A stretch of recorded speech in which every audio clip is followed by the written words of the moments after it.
전도서 3장 16절로 22절까지 내가 해 아래서 또 보았는데 재판의 자리에 사악함이 있고 의의 자리에 죄악이 있도다. 내가 내 마음속에 말하기를 하나님께서 의인과 악인을 심판하시리라. 이는 모든 목적과 모든 일의 때가 거기 있음이라 하였도다. 내가 사람들의 아들들의 지위에 관하여 내 마음속에 말하기를 하나님께서 그들을 드러내사 그들로 자신들이 짐승들이라는 것을 보게 하소서 하였도다. 이는 사람들의 아들들에게 닥치는 일이 짐승들에게도 닥침이니 곧 한 가지 일이 그들에게 닥치는도다. 하나가 죽는 것처럼 다른 것도 죽으니 정녕 그들 모두가 한 호흡을 가졌도다. 그러므로 사람이 짐승보다 월등함이 없나니 이 모든 것이 헛됨이라. 모두가 한 곳으로 가나니 모두가 흙에서 왔고 모두가 흙으로 다시 돌아가는도다.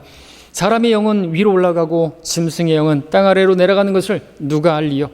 그러므로 사람이 자기 자신의 일을 기뻐하는 것보다 더 좋은 일이 없음을 내가 알았나니 이는 그것이 그의 몫임이라. 그의 뒤에 있을 일을 보게 하려고 누가 그를 데려오리요? 말씀의 제목은 죽음 뒤에 있을 일이라는 제목이 되겠습니다. 22절에서 마지막 하반절에 그것이 그의 뒤에 있을 일을 보게 하려고 누가 그를 데려오리요 라고 했죠.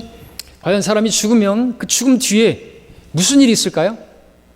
사람이 죽으면 어떻게 되나요?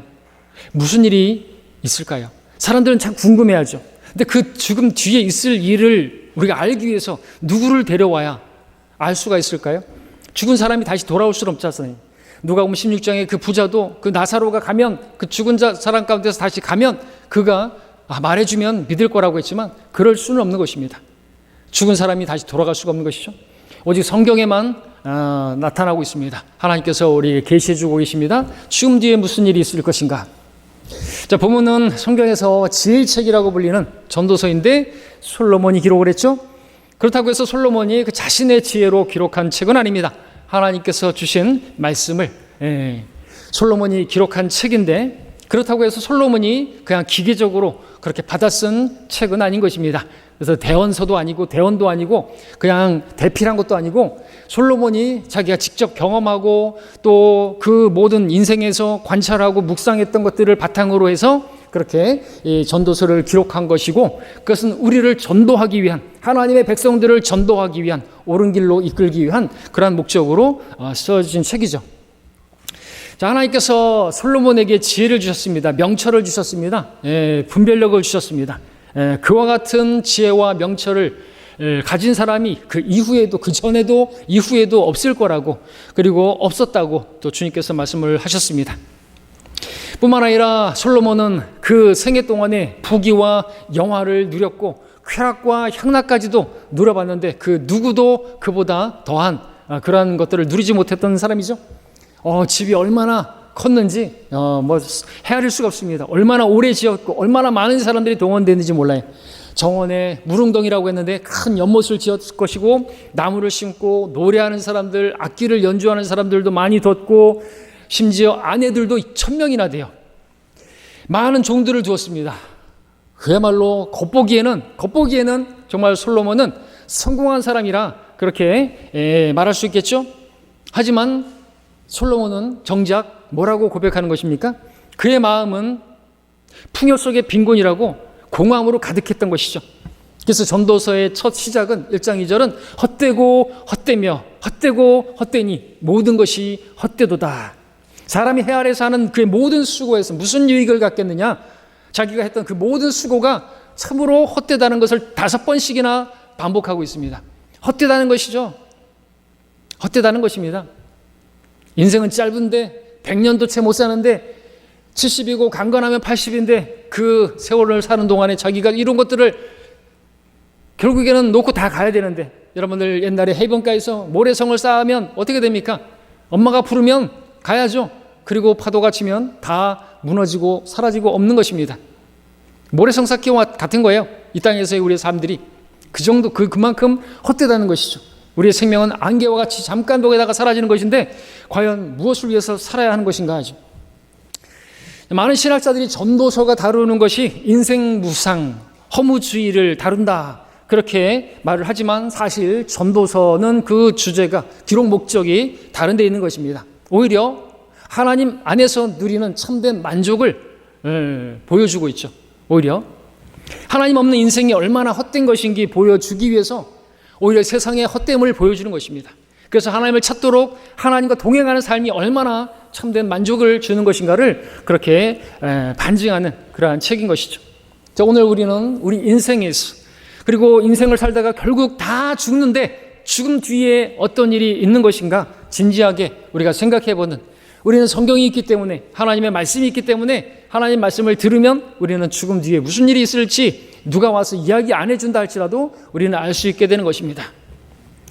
자, 먼저 16절을 보면은 오늘 주제 설교가 아니고 본문 설교인데 16절부터 본문으로 삼았습니다. 솔로몬이 다스리는 그 왕국에 무엇이 있었는가 보니까 재판의 자리에 사악함이 있고 의의 자리에 죄악이 있음을 보았습니다. 좀 이상하죠? 아이러니할 수가 없습니다. 왜냐하면 하나님께서 솔로몬에게 한 가지 소원을 말하라고 했을 때 그가 구했던 게 뭐죠? 지혜를 달라고, 명철을 달라고. 내가 이 백성들, 이 많은 백성들을 다스릴 수 있는, 난 아무런 능력이 없다고. 근데 이 재판할 수 있는 지혜, 그 분별력, 그 명철, 그것을 주시라고 했을 때 하나님께서 기뻐하시고 그걸 주셨단 말이죠. 그러니까 솔로몬이 제일 관심하던 것은 하나님 백성들을 바르게 잘 재판하는 것이었습니다. 그가 관심했던 분야는 뭐 정치나 어떤 뭐 사회나 어떤 군사나 이런 분야가 아니라 재판이었다는 거죠. 사법부였다는 거죠.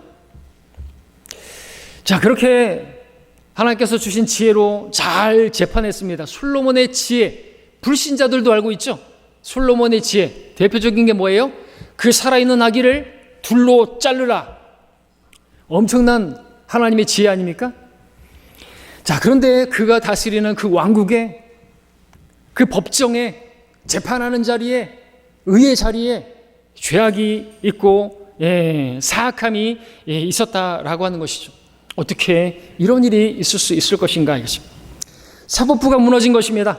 오늘 우리나라도 마찬가지겠지만 당시에 그렇게 솔로몬이 지금 치료하고 있는 그 상황에서도 아마 재판관들이 뇌물을 먹고 그래서 유전무죄, 무전유죄 이런 일들이 있었을 것이고 거짓 증인들이 나와서 증언하고 하여튼 돈 없는 사람들, 백 없는 사람들은 피해자인데 오히려 가해자가 되고 돈 있는 사람들은 가해자인데 피해자가 되는 그런 일들이 있었던 것이겠죠. 정의롭게 심판해야 될 그 사법부가 이렇게 썩었다고 한다면 다른 분야들은 어떻겠습니까? 법정이 썩었는데 다른 분야라고 안 썩었겠습니까? 왜 이렇게 된 것일까요? 왜 이렇게 된 것일까요? 그 왕이 잘못됐기 때문이 아닐까요? 처음에는 잘 했는데 하나님의 지혜로 잘 다스리고 재판했는데 하나님을 떠나니까, 하나님을 두려워하지 않으니까, 하나님을 두려워하지 않는 왕, 하나님을 두려워하지 않는 나라의 대통령, 문제가 큽니다. 망하는 거예요. 그죠? 진리와 공의가 바로 서지 않는 그 나라. 자, 답이 어디 있습니까? 이런 답답한 상황 해결할 수 있는 방법이 어디 있습니까? 방법은 다른 데 있지 않습니다. 하나님께서 심판하셔야죠. 하나님께서 다스려야죠. 그래서 마지막에 주님께서 오셔서 그 예루살렘에 그 하나님의 보좌에 앉으셔야만 하는 것입니다. 그야말로 그때 의의 왕, 화평의 왕이신 그분께서 통치하시면 모든 것이 의롭게 되고 그야말로 화평하게 되는 것이죠. 그래서 17절에서 뭐라고 말합니까? 내가 내 마음속에 말하기를 하나님께서 의인과 악인을 심판하시리라. 이는 모든 목적과 모든 일에 때가 거기 있음이라 하였도다 그랬습니다. 여러분, 하나님께서 심판하신다는 거예요. 죽음 뒤에 하나님의 심판이 있죠. 한번 죽는 것은 사람들에게 정해진 것이고 끝이 아니라 죽음 뒤에 심판이 있다고, 그것이 정해진 거라고. 한 번 살고 한 번 죽는 건 한 가지 길을 가는 것처럼 죽음 뒤에도 하나님 앞에서, 석가모니 앞에서가 아니라 무슨 알라 앞에서가 아니라 만물을 지으신 하나님 앞에서 심판을 받게 된다고. 이 땅에서 어떤 부조리를 저지르고 어떤 완전 범죄를 저질렀다 할지라도 여러분들 그 뒤에 심판이 반드시 있어야만 하는 것이죠. 이 땅에서 밥 잘 먹고 잘 살면서 죄를 짓고 남의 귀한 자식을 음주운전해갖고 때려 죽인 게 아니라 쳐 죽이고 편안하게 발 뻗고 자고 그리고 부귀 영화 누리다가 죽었는데 죽음 뒤에도 심판이 없다고 하면 말이 안 되는 거예요. 그렇죠? 걱정하지 말라 이거예요. 심판이 있단 말이죠. 죽음 뒤에 심판이 있어요. 각 사람이 각자가 자기가 행한 대로 심판을 받을 것입니다. 그 심판이 있기 때문에 우리는 이 땅에서 어떤 억울한 일을 당한다 할지라도 그리스도의 심판석에서 보상받을 것이기 때문에 우리는 위로를 얻을 수 있고 그 아픔도 능히 견딜 수가 있는 것입니다. 자, 근데 그 심판이 즉각적으로 이루어지지 않는 것을 또 보게 되죠. 우리가 적용해 보면 모든 목적과 모든 일에 때가 있다고 말씀하십니다. 때가 있다고 말씀하시는 것이죠. 그리고 지금 3장은 계속해서 1절부터 쭉 얘기합니다. 모든 목적에 때가 있다 말하면서 태어날 때와 죽을 때, 심을 때와 심긴 것을 뽑을 때 쭉 이야기하고 있죠. 때가 있는 것입니다. 여러분, 하나님의 심판 또 때가 있습니다. 하나님이 정하신 때가 있는 것이죠. 즉각적으로 사람들이 죄를 지을 때마다 하나님께서 심판하셨다고 한다면 모두가 하나님을 믿을 수도 있을 것 같은데 하나님께서는 그렇게 심판하지 않으십니다.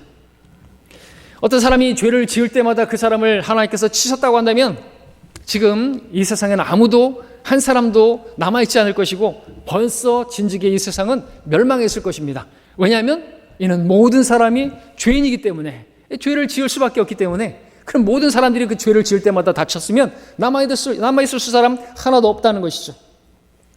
오늘날 세상에도 죄인이 얼마나 많은가, 당장 벼락 맞아 죽을 인간들이 얼마나 많은 것인가 이거죠. 그러나 하나님께서 그들 즉시로 그렇게 벼락을 내리지 않고 계시는 것입니다. 그런데 그렇게 즉시 하나님께서 심판하지 않으신다고 해가지고 하나님이 없다고 말하면 그는 멍청한 것이죠. 어리석은 것이죠. 우리 전도서 8장 11절 보겠습니다. 전도서 8장 11절 함께 보겠습니다. 함께 읽겠습니다. 전도서 8장 11절 시작. 악한 일에 대한 집행일이 속히 집행되지 않으므로 사람들의 아들들의 마음이 그들 안에서 악을 행하기로 완전히 정해졌도다. 어리석은 것이죠. 내가 이렇게 죄를 짓는데도 불구하고 어떤 사람이 어떤 죄를 짓는데도 불구하고 아무런 심판도 없으니까 사람들이 말하는 게 뭐예요? 하나님이 계시다고 한다면 왜 저런 사람들을 안 죽이시는가 이거죠. 그 말을 하기 전에 자기도 돌아봐야죠.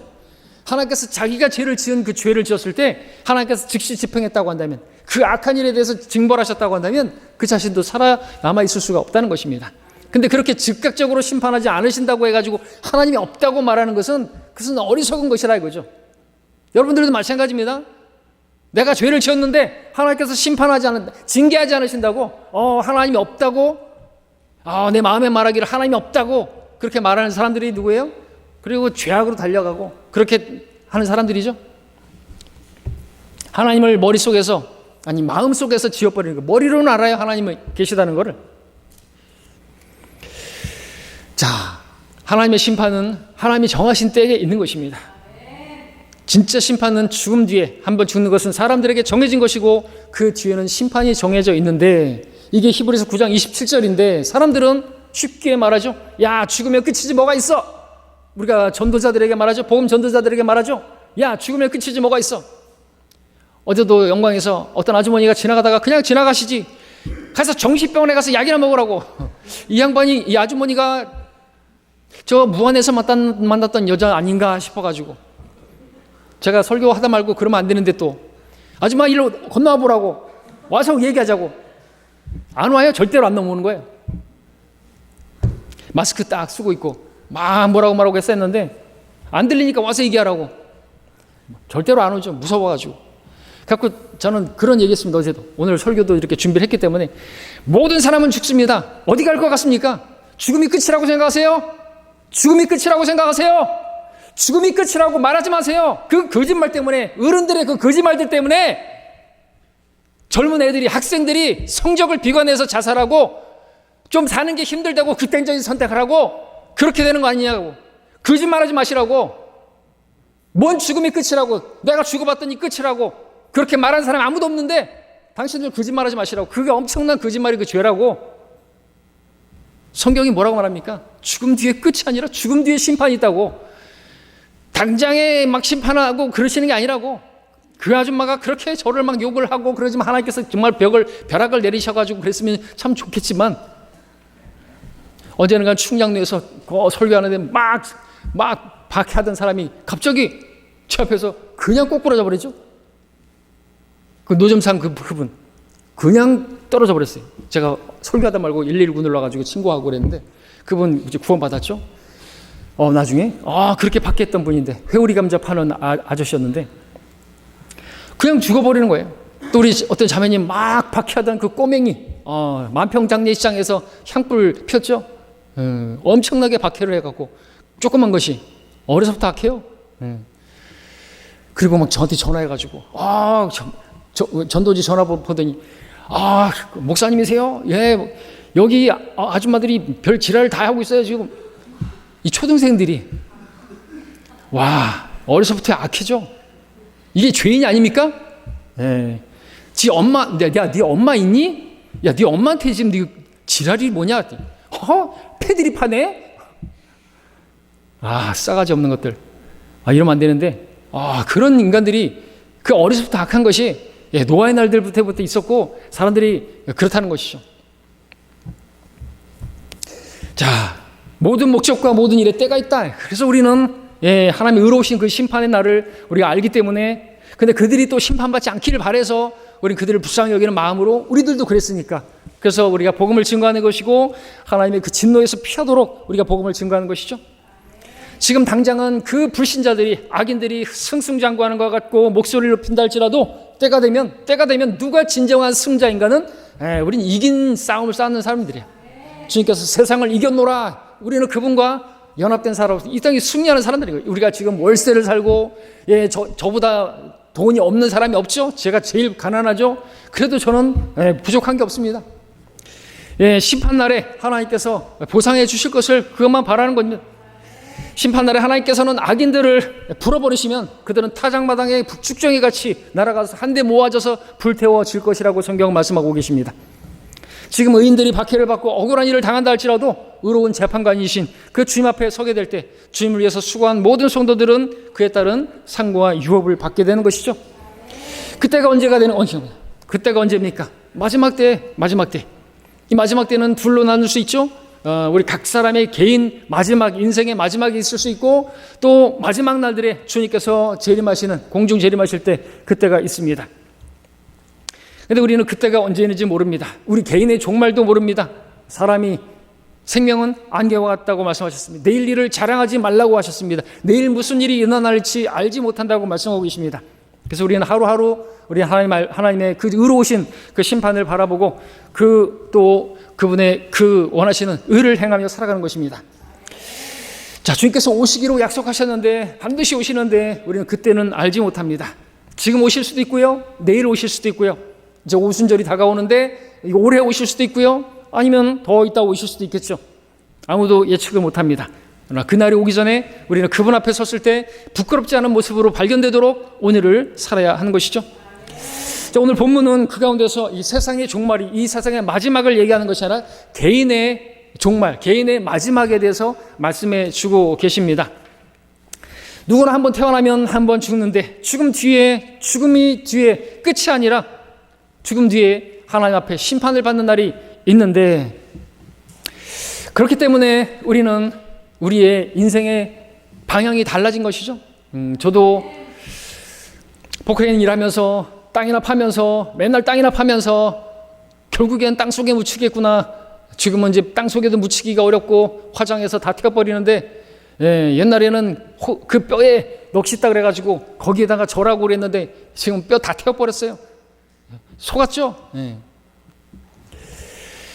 자, 그래서 우리는 이제 어떻게 살 것인가도 중요하지만 어떻게 죽음을 준비할 것인가, 죽기 전에 나는 무슨 일을 해야 되는 것인가, 버킷리스트 1위, 2위 뭐 이런 걸 정하고 뭘 하는 것이 아니라 죽음을 잘 대비해야 되는 것입니다. 근데 오늘날 사람들은 어떻게 사는 것입니까?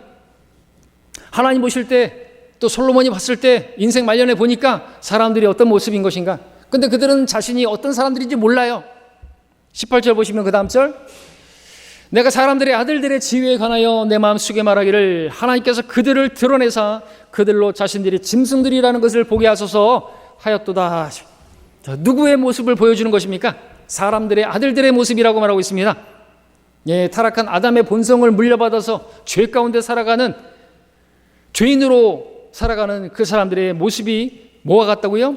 짐승들과 같다는 사실을 드러나게 될 것이고 드러내 보여주시기를 바라는 것입니다. 사람 보고 짐승이라고 하면 기분 나빠할 사람이 있을까요? 자기들도 말하잖아요. 욕할 때 뭔 얘기하죠? 제일 많이 나오는 게 개끼. 자기도 알아요. 근데 그거보다 더 심한 것은요, 개만도 못한, 그죠? 짐승보다도 못한, 짐승보다도 못한 그런 얘기한단 말이죠. 기분 나쁠 게 아니에요. 자기들끼리 말하니까. 자, 근데 성경은 어떤 사람이 짐승 같다고 말하는 것인가? 책망을 듣기를 싫어하는 사람은 짐승과 같다고 말하고 있습니다. 잠언 12장 1절에서 훈계를 사랑하는 사람은 지식을 사랑한다고 말하지만 책망을 싫어하는 자는 짐승과 같으니라 말하고 있습니다. 책망을 싫어해요. 부모님의 책망도 싫어해요. 짐승으로 살겠다는 거예요? 사람은 말로 하면 알아듣습니다. 근데 짐승은요, 말로 해서 안 들어요. 말로 해서 안 들으니까 어떻게 해요? 코를 뚫어가지고 콧뚜루 해가지고 고삐로다가 잡아 당겨야 되고, 안 그래도 안 되니까, 그죠? 치직을 때리기도 하고, 또 뭐 있습니까?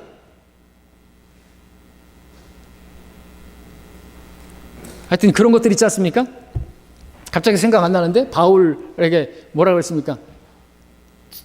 쟁기를 하여튼 뒤로 걷어차는 그 뭐죠? 하여튼 그거 가시채, 그런 것들도 있고, 책망하는데, 말로 책망하는데 안 들으면 그 다음에는 몽둥이죠. 매를 맞아야 정신을 차린다? 그건 사람이 아니라 짐승이라는 거예요. 하나님께서 사람들의 상태에 대해서 책망하십니다. 오늘날 성령께서 책망하고 계시죠? 죄인들의 그 죄에 대해서 책망하시죠? 죄에 대해서.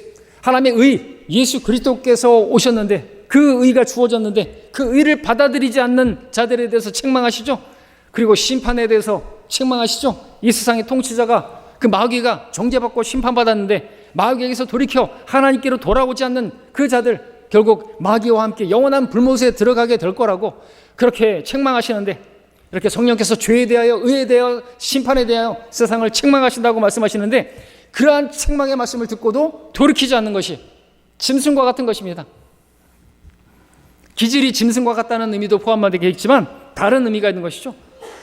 어떤 것일까요? 또 왜 짐승 같은 것일까요? 자기 앞날에 대해서 전혀 생각하지 않아요. 죽음 뒤에 어떤 일이 일어날 것에 대해서 자기들도 고민도 해봤어요. 장례식장에 가가지고 생각도 해봤을 것이에요. 그래서 생각하면 초상집에 가는 것이 잔치집에 가는 것보다 더 지혜롭다고 했는데, 그 죽음 이후에 마지막에 어떤 일이 있을 것인가를 깊이 생각해 볼 수 있다고 전도서에서 말하고 있는데, 어떤 우리 순천의 그 김모 자매님, 태극기 휘날리며라는 영화를 보고 저희가 하나님을 찾게 되었다 그러죠. 거기에 나오는 그 사람이 죽어가지고 유교울이 됐는데, 과연 사람이 죽으면 어떻게 될까? 저런 유교울은 그들에 저렇게 남아 전쟁터에서 그렇게 죽어갔는데 저 사람은 과연 어디에 갔을까 하는 그 깊은 고민 가운데 복음을 듣게 되고, 죽음 뒤에 지옥 아니면 하늘나라 가는구나 알게 되고 예수님을 영접했다는 간증을 들어서 들은 것이죠. 근데 죽음에 대해서, 죽음 뒤에 있을 일에 대해서 전혀 생각하지 않고 먹고 자고 싸고 놀고 그러다가 끝나는 인생, 그 짐승하고 다를 바가 뭐가 있냐라는 거죠. 자, 이어지는 말씀에서 사람과 짐승이 왜 공통점이 있는지, 닮았는지가 나오죠. 19절에 보니까 이는 사람들의 아들들에게 닥치는 일이 짐승들에게도 닥침이니 곧 한 가지 일이 그들에게 닥치는도다. 하나가 죽는 것처럼 다른 것도 죽으니 정녕 그들 모두가 한 호흡을 가졌도다. 그러므로 사람이 짐승보다 월등함이 없으니 이는 모든 것이 헛됨이라. 사람과 짐승의 공통점이 있죠. 뭐가 닮았나 보니까 모두가 다 죽는다 이거죠. 근데 또 우리가 생각해보면 사람이나 짐승이나 닮은 게 많이 있죠. 배가 고프면 먹습니다. 졸리면 잡니다. 누가 걷어차면 화를 냅니다. 그래서 밥 먹는데 개도 안 건드리다 그러잖아요. 개 건드리면 발로 물어버립니다. 사람도 밥 먹을 때 건드리면 안 돼요. 그죠? 밥 먹을 때 잔소리하면 안 돼요. 더 화납니다. 근데 그렇게 화를 내면 그건 짐승 같은 것이겠죠. 쩝쩝쩝을 거리지 말라고. 자, 짐승이나 사람이나 큰 차이가 없는 것 같습니다. 사람이나 짐승이나 다 코에 한 호흡을 가지고 있습니다. 그 호흡이 끊어지면 죽는 것이죠. 사람도 죽고 짐승도 죽고. 그러니까 사람이나 짐승이나 별 차이가 없다는 것입니다. 자, 근데 20절을 보니까 또 말하고 있습니다. 모두가 한 곳으로 가나니 모두가 흙에서 왔고 모두가 흙으로 다시 돌아가는도다라고 했습니다. 그렇죠? 흙에서 와서 흙으로 돌아가는 것이. 아담이 범죄하고 나서 그래서 너는 흙이니, 하나님께서 흙으로 사람을 빚어 만드셨습니다. 너는 흙이니 흙으로 돌아갈지니라. 사람이 죽으면 장사 지내죠. 땅에다 파묻습니다.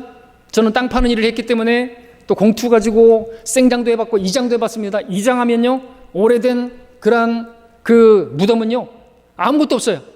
한 200년쯤 된 그 무덤을 파헤치면요 정말 아무것도 없습니다. 흙입니다. 다 집토로 돌아갔어요. 근데 한 100년쯤, 한 50년쯤 되면 이제 뼈가 나와가지고 뼈들 다 치러가지고 이장을 하죠. 네, 흙으로 돌아가는 것입니다. 근데 짐승도 마찬가지라는 거죠. 짐승도 땅에 파서 묻으면요 좀 시간 지나면 다 흙으로 돌아가요. 왜? 다 흙에서 왔기 때문에. 하나님께서 땅의 흙으로 그 짐승들도 만드시고 땅의 흙으로 사람도 만드셨기 때문에 흙으로 돌아가는 것입니다. 그리고 사람이 죽기 전에도 아이들이 그런다 그러는데 점점 나이가 들면서 나이가 많아지면 우리 할머니 할아버지에게서 흙냄새가 난다고 그러죠. 이제 죽음을 준비하는 것입니다. 죽을 때가 되면 그렇게 몸에서 흙냄새가 난다고 하죠. 자, 이렇게 똑같은데 그렇다고 해서 사람이나 짐승이나 그러면은 별 차이가 없는 것인가? 똑같은 존재인가? 하면 또 그렇지 않다라는 거죠. 사람은 특별하게 지음을 받은 존재입니다. 하나님께서 사람을 땅의 흙으로 빚어서 만드셨습니다. 공중의 새들이나 땅의 짐승들 하나님께서 말씀하시니까 그냥 있어졌어요. 하나님께서 땅에서 그것들이 나오라 하니까 나왔어요. 말씀하시니까 나왔어요. 근데 사람은 하나님께서 친히 직접 그를 만드셨다고 말하고 있습니다. 창세기 2장 7절에서 땅의 흙으로 사람을 만드신 것이죠. 지으셨다고 했는데 빚으신 거죠. 토기장이신 그분께서 직접 만드신 웰메이드, 수제품, 핸드메이드, 수제품인 것입니다. 공장에서 대량으로 찍어내는 비스켓 그렇게 만든 것이 아니라 직접 집에서 반죽해서 구워서 만든 수제 쿠키처럼 하나님께서 관심과 애정과 그리고 정성을 가지고 그렇게 만든 존재라는 거죠. 그게 사람인 거예요. 뿐만 아니라 하나님께서 사람을 만들 때 자기 형상대로 자기의 모습대로 만드시고 하나님의 그 성품 그리고 하나님께서 그렇게 삼위일체로 계신 것처럼 그렇게 영과 혼과 몸으로 구성된 그리고 지정의를 가진 그러한 존재로 그렇게 만드셨습니다. 그래서 하나님과 인격적으로 또 교제할 수 있는 존재가 된 것이죠. 아주 매우 특별하게 그렇게 지음을 받았습니다. 짐승들과 다른 점이 무엇입니까? 하나님께서 그 짐승들을 다스리라고 사람에게 명령하셨습니다. 그래서 사람은 모든 것을 다스리고 그 가운데 번성하고 땅을 정복하고 모든 생물들을 다스리는 그 왕으로 지음받은 것입니다. 이처럼 사람은 매우 특별한 하나님의 창조물이자 작품이고 하나님의 특별한 관심과 또 은혜를 입은 그러한 존재라는 것이죠. 짐승과 차별화되는 거죠. 짐승과 다른 거예요. 그런데도 불구하고 그렇게 지음받은 사람이 짐승처럼 살아간다. 먹고 자고 싸고 놀고 자는 데만 그런 데만 그냥 동물의 왕국처럼 살아간다. 자기 정욕을 위해서 살고 배고프면 먹고 졸리면 자고 그러고 살아간다. 먹고 마시고 그러고 살아간다. 짝짓기 하고 장가가고 시집가고 그러고만 산다. 하나님을 모르는 창조주를 모르는 그런 짐승과 다를 바가 없다고 성경은 말씀하고 있는 것이죠. 죽어서 흙으로 돌아간다고 한다면 짐승으로 죽는 것과 뭐가 다를 바가 있느냐라는 것이죠. 자, 그런데 다른 게 있다는 거죠. 또 죽음 뒤에 다른 거예요. 사람과 짐승은 다른 것입니다. 21절에 보니까 본질적인 차이가 나오죠. 사람의 영은 위로 올라가고 짐승의 영은 땅 아래로 내려가는 것을 누가 알리요? 누가 알겠습니까? 하나님만이 아시죠. 그러니까 성경이 기록했죠. 자, 근데 우리가 여기서 짚고 넘어갈 부분은 개혁성경, 개정판은 이 부분에 치명적인 오류가 있다는 거죠. 많은 한국 교계가 사용하고 있는 그 개혁성경, 개정판에서는 뭐라고 되어 있습니까? 위로 올라가는 것이 지금 사람의 영은 위로 올라가는 것이라고 했는데 짐승의 영은 아래로 내려간다고 했는데 위로 올라가는 것이 영이 아니라 혼이라고 되어 있죠. 그래서 사람의 혼은 위로 올라가고 짐승의 혼은 땅 아래로 내려간다. 이런 식으로 번역을 해놨는데 대단히 잘못된 번역인 것입니다. 오역인 거 변개됩니다. 근데 개혁성경의 그 아래에 그 나눠주 주석을 보게 되면 히브리어로는 영이라고 돼 있다. 그래놓고 본문에는 혼이라고 돼 있어요. 히브리 성경을 보게 되면 그 영은 루하흐죠. 혼은 네페시입니다. 철자가 완전히 다릅니다. 오역이라는 것을 나나주에다가 설명해 놓은 것이죠. 밝혀놨습니다. 그럴 거면은 본문을 고쳐야지 왜 거기다가 각주를 달아놓는 것입니까? 자, 이것을 잘못 번역하게 되면은 교리가 달라지는 것입니다. 문제가 생기는 것이죠. 자, 개혁성경 개혁 개정판대로 번역을 하면 어떻게 되는 것입니까? 모든 사람의 혼이 죽으면 그냥 다 올라갑니까? 위로? 하늘로 올라가요? 하늘나라 가요? 불신자도요? 맞습니까? 아니죠. 잘못된 것이죠. 사람의 혼이 위로 올라간다는 말씀은 성경에서 한 신적이 없어요. 변개된 성서나 그렇게 돼 있죠.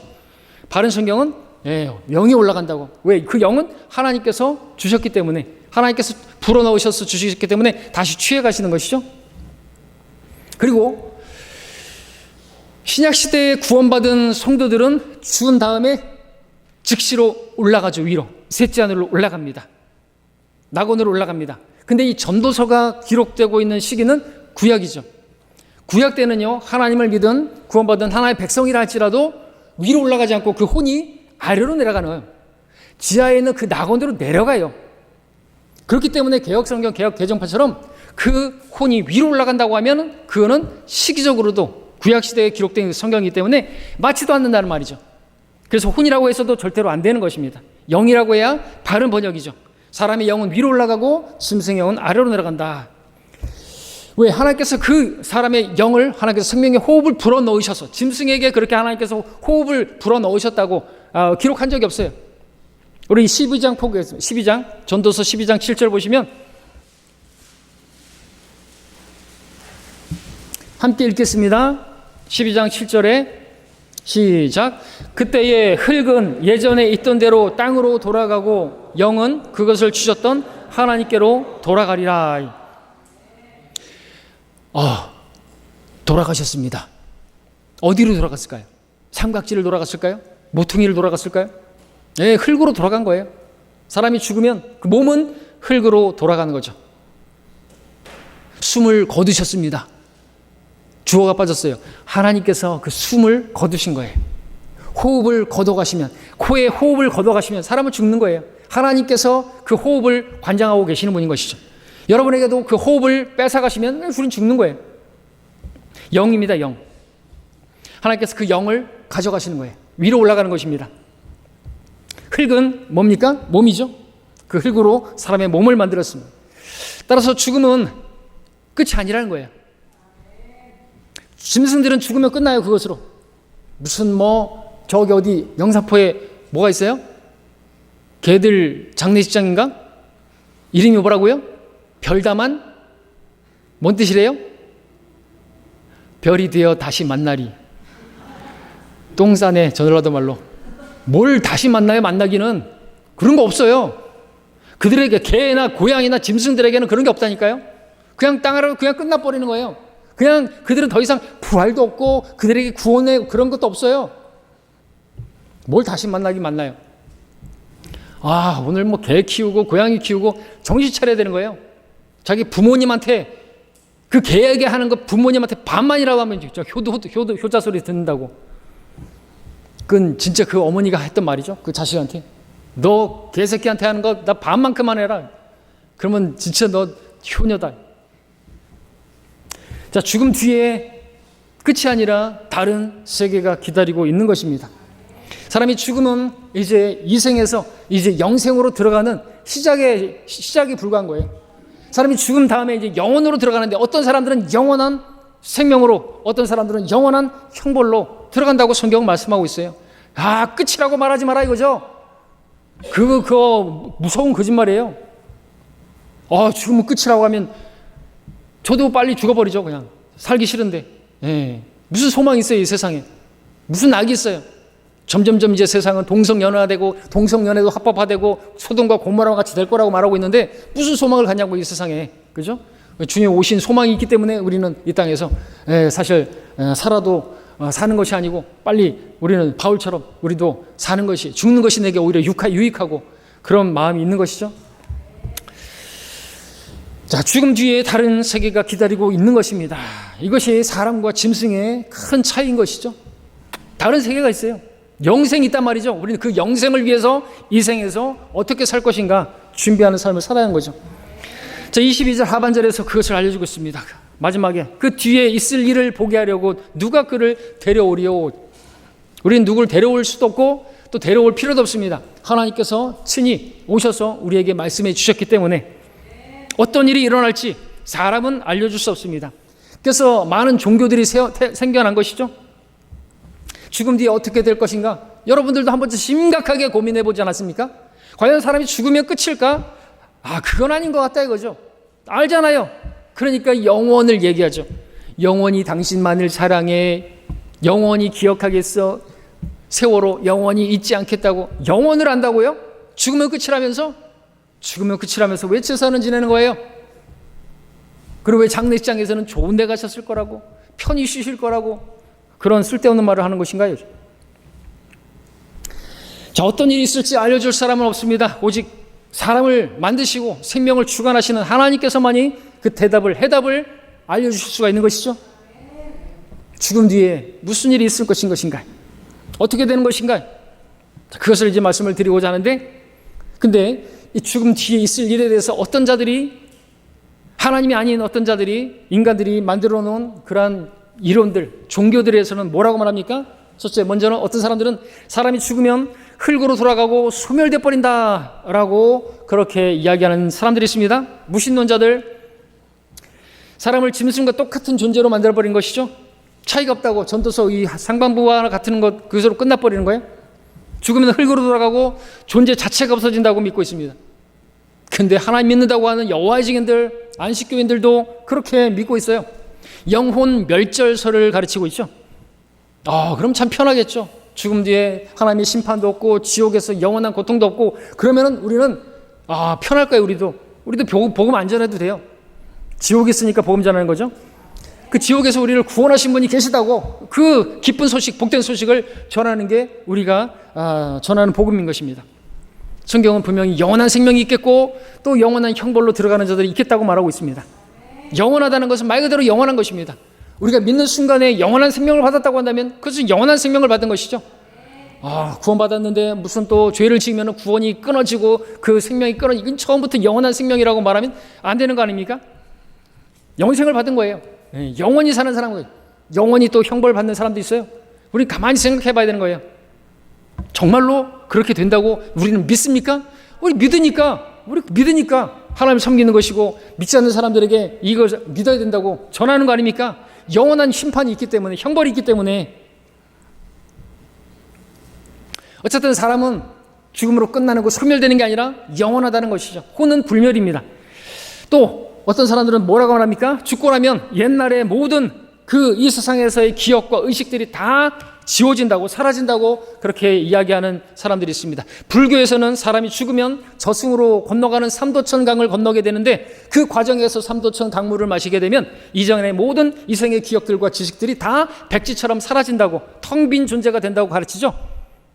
그리고 나서 다음 생에 다른 존재로 태어난다고 그렇게 가르치고, 그리스 신화에서도 레테의 강을 건너게 되면 모든 기억이 사라지고 머릿속이 깨끗하게 정리가 되고 다시 다른 동물로 환생한다고.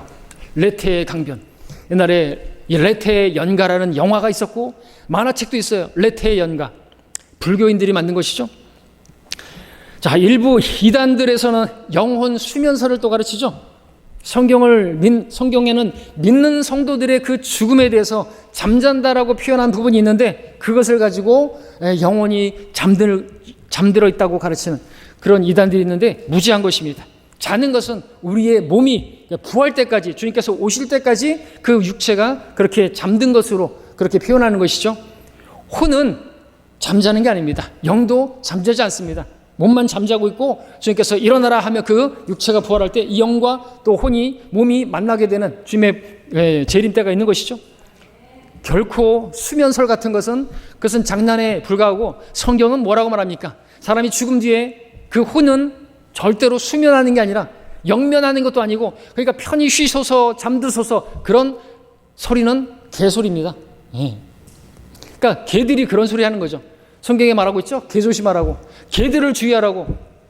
잘못된 것을 가르치는 자들인 거예요. 거짓 교사들을 개들이라고 말하고 있습니다. 그래서 제가 막 심하게 말하는 게 아니에요. 그들은 개들이라고 말하고 있죠. 누가복음 16장에 보니까 지옥에 간 부자와 거지 나사로가 낙원에 간 나사로가 나오는데 둘 다 의식이 있어요. 그렇죠? 부자가 보니까 나사로의 이름도 기억하고 있네요. 그리고 자기 형제 5이 있는데 그들에 대한 연민도 있네요. 그들이 이곳에 오면 안 되는데 누군가가 가서 나사로를 보내서 이곳에 오지 않게 해달라고 그들에 대한 연민이 있고 안타까움이 있고 불쌍히 여기는 마음이 있고 지옥에 있는 사람들이 지금 여러분들에게 바라는 것이 그것이죠. 내 형제에게 가서 복음을 좀 전해갖고 이 지옥에 오지 않게 해달라고 부르짖고 있어요.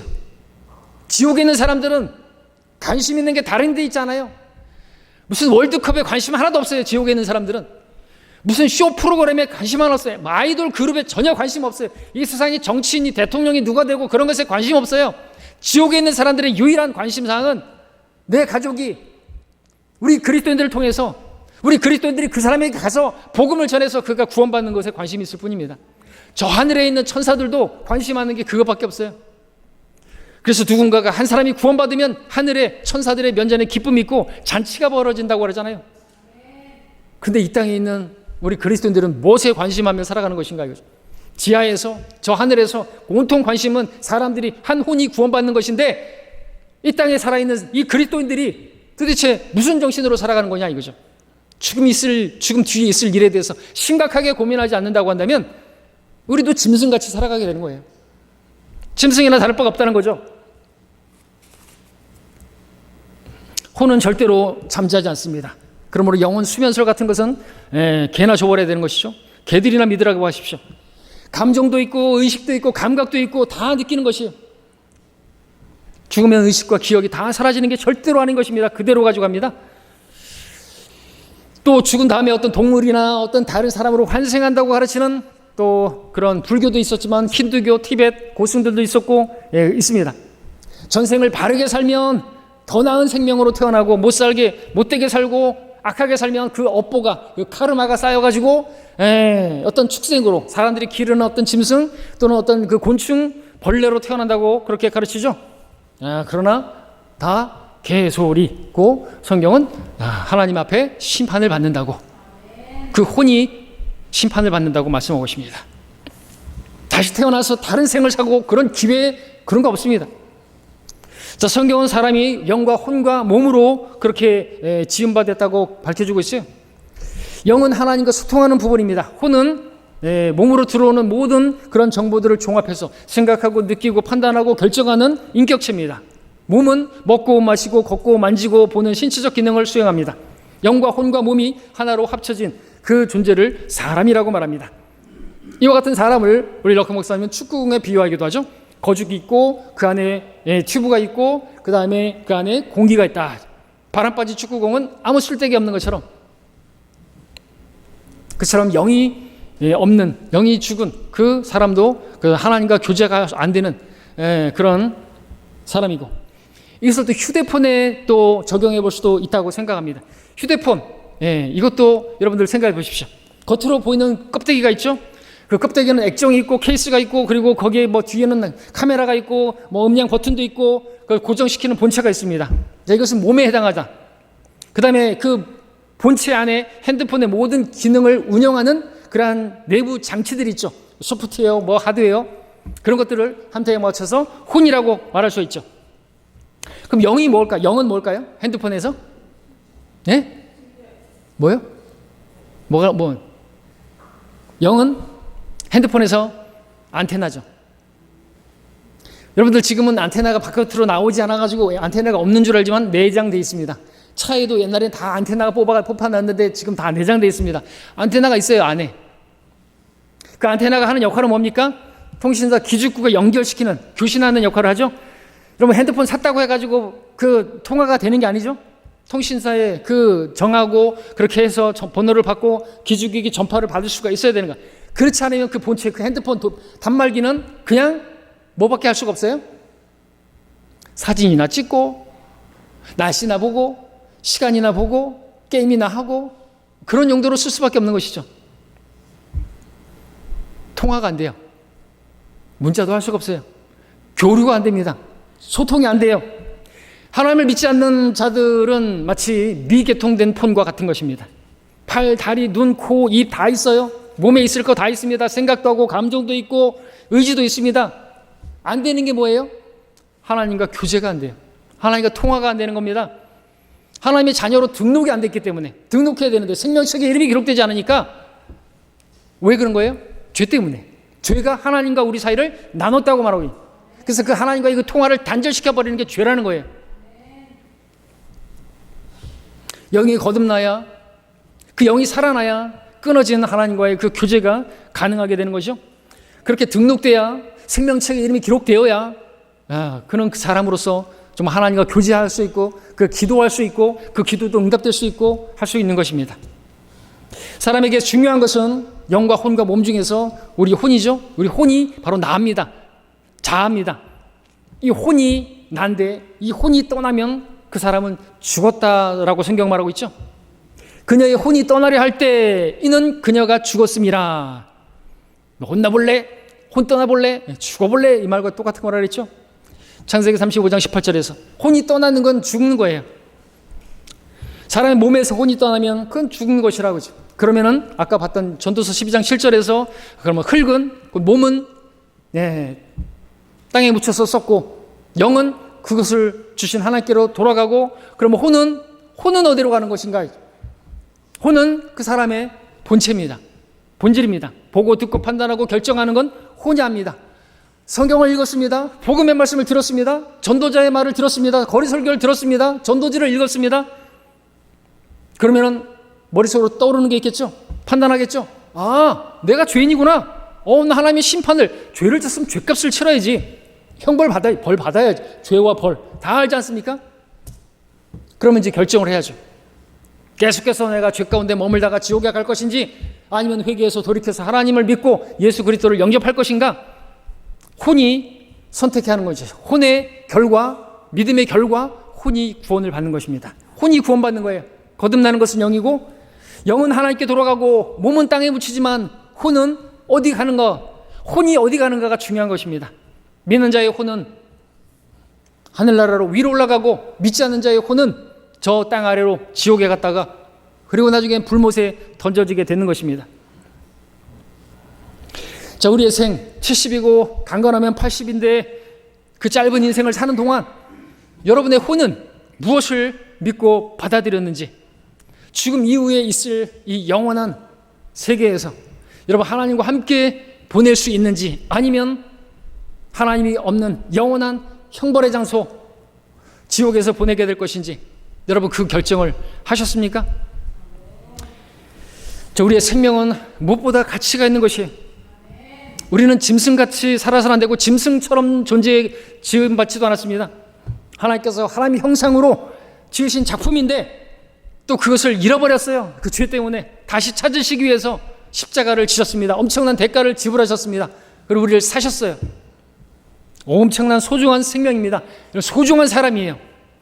이 소중한 생명이 그렇게 생명을 얻고자 값을 지불하셨는데, 그 얻은 생명이 그냥 이 땅에 살면서 죽으면 땅에 묻히고 끝나버릴 그런 짐승처럼, 죽음 뒤에 아무것도 없다고 생각하는 것처럼 그렇게 짐승처럼 살아간다고 한다면 결코 하나님은 기뻐하지 않으시는 것입니다. 자, 모든 사람은 선택해야 됩니다.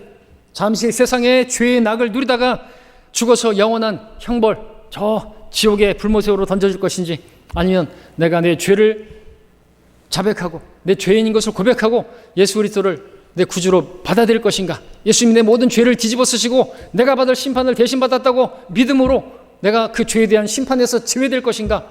면죄부를 받을 것인가? 여러분들 선택을 하셔야 되는 것이죠.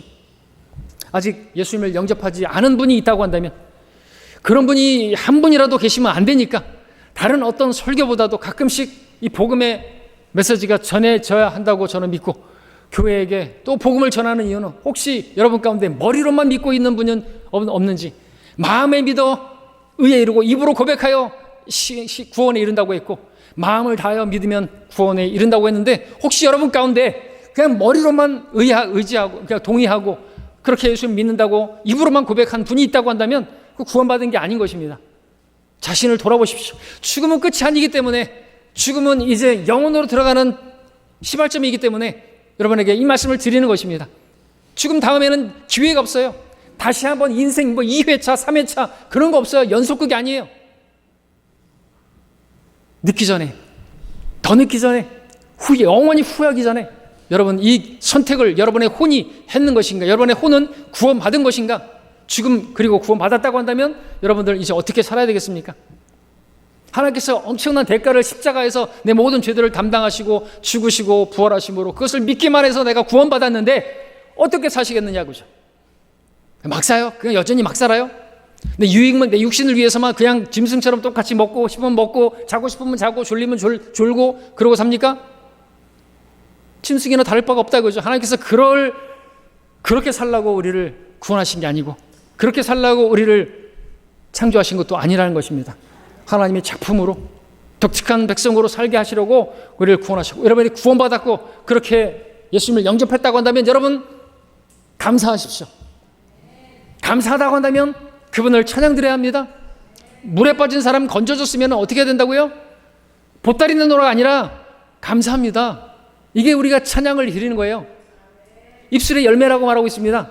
값을 치르는 거예요. 찬양이, 그 의미가. 구원을 받았다고 한다면 찬양을 드리시고 그분을 높여드리시고 또 그분을 예배하셔야 되는 거예요. 그분을 경배하는 삶을 살아야 되는 거예요. 구원 받았다면서요. 근데 왜 믿지 않는 사람들하고 똑같이 사는 겁니까? 안 되는 거예요, 그거는. 자, 여러분이 예수를 믿었다고 한다면, 그분에 의해서 구원을 받았다고 한다면, 이제 죽음 이후에 있을 일들을 또한 알게 되었다고 한다면, 여러분 오늘 이제 결단하시고 어떻게 살아야 할지 분명히 가르쳐 주셨을 텐데, 그렇게 살게노라고, 주님의 말씀대로 살겠다고, 주님을 찬양하겠다고, 주님을 경배하겠다고, 주님과 교제하겠다고, 이제 교제가 미개통폰이 아니라 이제 개통이 됐으니까 이제 그분과 교제하면서 기도하고 말씀을 읽으면서 그렇게 살아가겠노라고, 그렇게 결단하는 여러분이 되셔야 할 줄 믿습니다. 기도하겠습니다.